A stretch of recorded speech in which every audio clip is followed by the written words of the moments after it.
Hello, good morning. Welcome to Breakfast with Seema Kotecha and Roger Jones. Our headlines today: the number of people who have died with coronavirus in the UK is set to pass 10,000 as tributes are paid to NHS staff who have lost their lives. Boris Johnson says he owes his life to staff at St Thomas's Hospital in London, where he spent the last 7 nights. The urgent search for a vaccine. Billionaire Bill Gates speaks exclusively to Breakfast about how he's trying to help.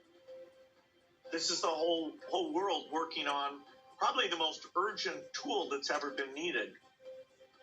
Good morning. With sport in shutdown, another Premier League club announces it's furloughing staff. Sheffield United are the latest to take action, but will not use the government's job retention scheme and will keep workers on full pay. Good morning. It's a bit of a mixed picture weather-wise for your Easter Sunday. We're looking at another warm day in the south. Things turning colder though from the north, but also expect some heavy showers and some thunderstorms later this afternoon. I'll have all the details coming up shortly.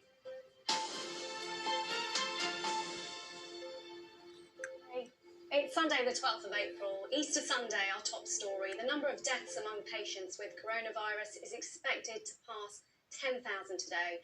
Officials are continuing to press the message to the public to stay at home over the Easter weekend to try to prevent the figure from escalating even further. Now, Boris Johnson, who is recovering from COVID-19, has said that he owes his life to staff at the hospital in London where he's being treated. Simon Jones has this report. Tributes to the latest NHS workers to die after contracting coronavirus.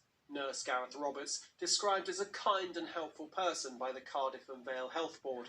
Sarah Trollope, seen here with the Prime Minister, a nurse said to have a total determination to get things right for her patients at Hillingdon Hospital. The Health Secretary Matt Hancock said yesterday that 19 NHS workers had lost their lives, and now another chief executive has had to break bad news to his staff. I had to share the news of the sudden death of one of our own, a much-loved member of our nursing team, Julie Omar. I also know that this news will have a profound impact on many of you, not least because it brings the tragic consequences of this outbreak even closer to home than it already was. The government says it's looking into how NHS staff had become infected, but it's facing growing pressure to ensure that frontline workers have all the personal protective equipment they need.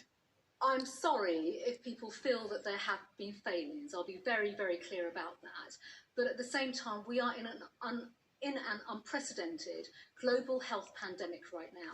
It is inevitable that the demand and the pressures on PPE and the demand for PPE are going to be exponential. They're going to be incredibly high.